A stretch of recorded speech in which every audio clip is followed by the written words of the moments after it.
Hey, it is Rev Casey Taylor. I am checking in with a little message about this month's global theme, which is the sacred, the profane. No, it is the mundane, the sacred, the profane. Oh my. And oh my pretty much encapsulates all of it. The mundane are the parts of our lives that maybe we don't want to do, maybe things that we find meditation in. Some of us are better at that than others. I am definitely not somebody who shines in the mundane. The sacred is recognizing the sacred nature of all of life. The profane is the thing that is where I shine in finding the light, finding the sacred nature in areas, experiences, and words that culturally we don't often identify as sacred. And oh my sums it all up by recognizing that the mundane, the sacred, the profane is all part of life. Rev Chris Ashley, who put together the Global Themes material this week, quoted a Adrienne Marie Brown quote from Pleasure Activism, where she says, "There is no way to repress pleasure and expect liberation, satisfaction, or joy." Let me say that one more time. There is no way to repress pleasure and expect liberation, satisfaction, or joy. So the experience of the oh my is embracing all of that, embracing that whatever it is that feels true and authentic to us is truly sacred, regardless of the fact that we may live in a culture that deems it as profane. And the sacred nature of it allows us to both recognize its sacred nature and listen and trust spirit to lead us through the experience.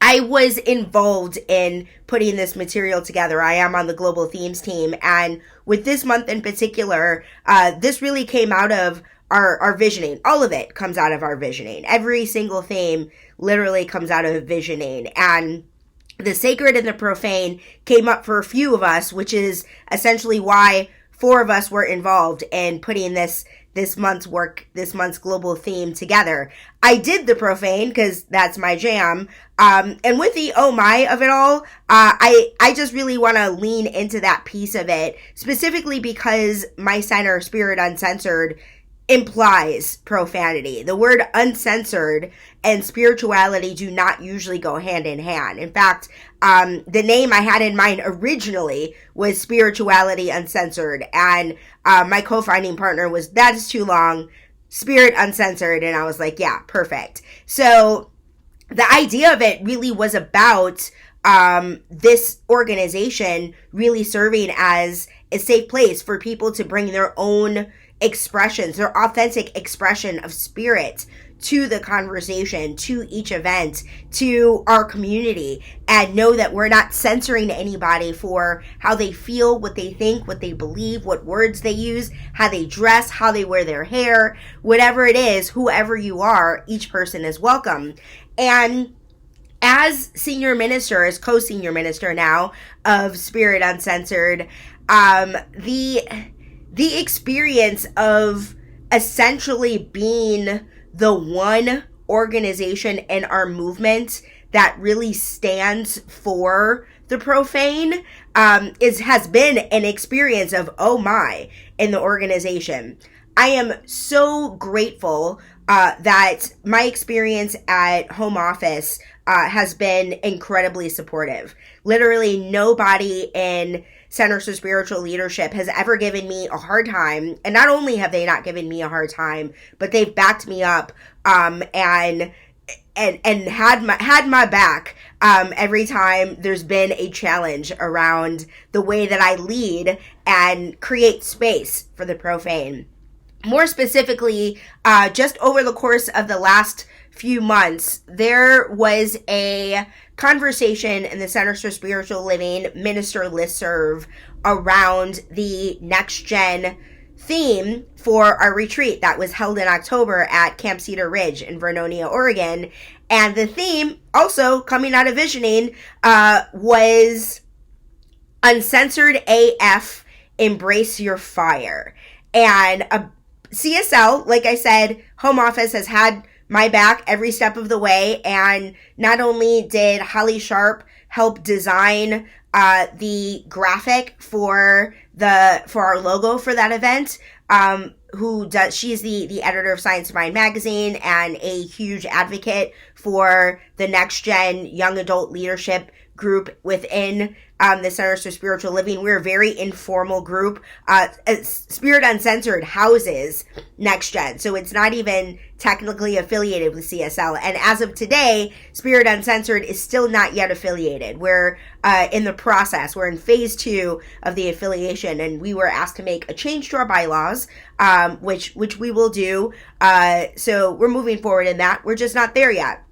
So, with this theme, Uncensored AF, Embrace Your Fire, not only did Holly Sharp help design and create marketing for the event, but also it was included in communication emails to the field. And at some point, a minister discovered what AF stands for. And I'm not going to tell y'all. If you don't know, Google what AF stands for. And minister Googled it, found out, and it sparked a conversation in the listserv around how appropriate it is for us as an organization to utilize profanity, even though profanity wasn't actually being utilized. AF is literally what we had in the theme. We talked about it as a team about including the actual word that the F stands for in AF, but ultimately the team decided that it wasn't the right fit for us.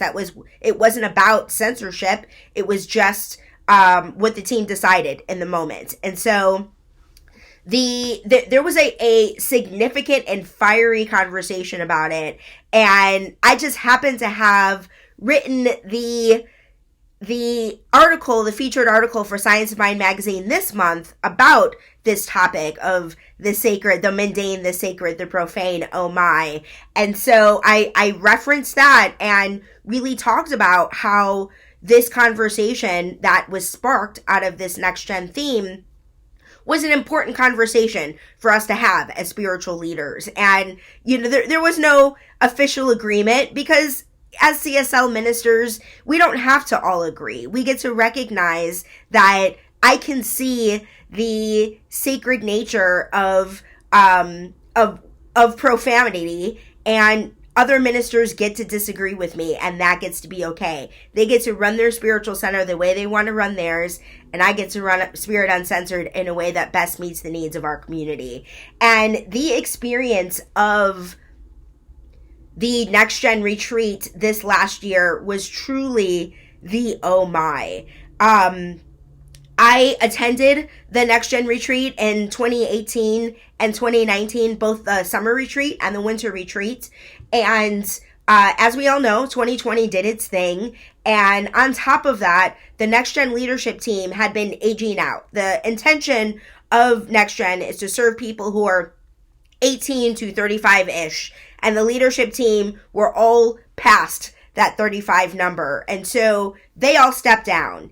And this Next Gen has been the place where I get my spiritual food, and I did not want it to die. Not just for me and me and my spiritual food, but all of the other 18 to 35-ish people who didn't have that safe space to be their full uncensored spiritual selves.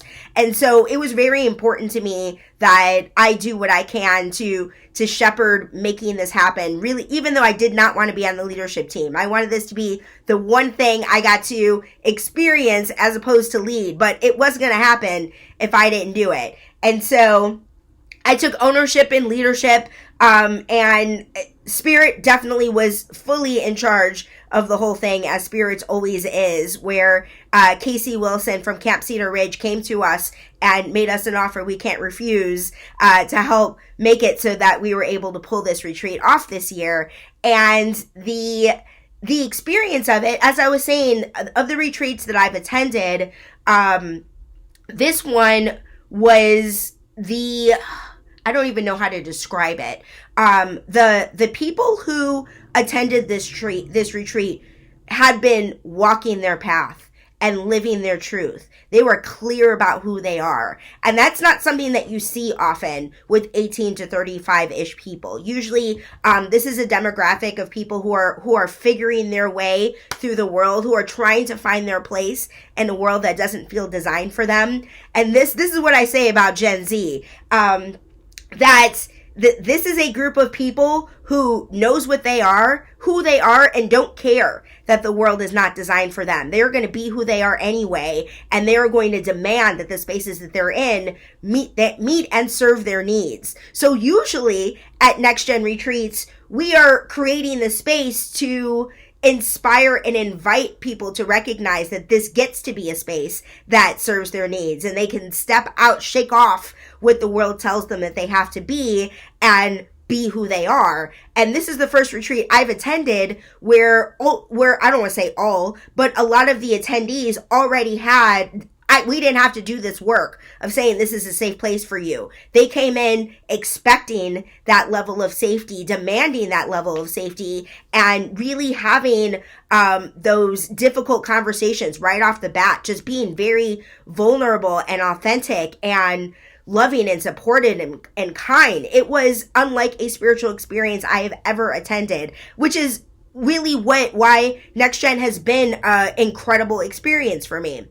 And so I'm happy to say that Spirit Uncensored is developing an all ages retreat that same weekend in October of next year, so that people of all ages can participate in this experience, that it's not just relegated to people who are 18 to 35-ish, that we all get to participate in a sacred experience that includes the mundane and the profane, that we're not censoring any of that. And I am grateful for my decision to embrace this part of myself, to stand in my truth, and grateful for all of the people who have supported me along the journey. So I would love to take this time to ask y'all, what does the mundane, the sacred, the profane mean to you? Can you see the sacred nature of profanity? I think it's easier for people to do it in the context of mundane. That chop wood, carry water story is a Buddhist proverb, and there is no Buddhist proverb around embracing the profane. There are some things around recognizing, finding gratitude in things that are hard, recognizing that there is a gift in the challenges that we face. But when it comes to cultural ideas around words, sexuality, that we have a tendency, especially in this culture, to really write them off as not being sacred experiences. Even war, I think, is a great example, that there are people who can find the artistry in video games and violent rap music, things like that. Violent music in general, not just specific to rap. That's just something that's been under fire a lot. And so there has been a consistent cultural argument that pieces of media like video games, like songs, like that art is a sacred experience, regardless of the fact that certain people may find it profane. People find connection. People feel seen. People are able to heal their own experiences around the profane by engaging in pieces like art like this. War, I just mentioned. I believe, to me, war is the most profane experience that there is. To commit violence on mass scales, that is the most profane thing, I believe, in existence. And I do the best that I can to see the sacred nature in all experiences, including that. Because what we teach is God is all there is. So God must be present in every experience, in every word, in every act of violence, regardless of how it looks, seems, or feels. That all is unfolding for our highest and best. So I'm grateful to be a part of a community that recognizes this, that lives this by example. And I invite you to take this week to really embrace these principles into your life. Namaste.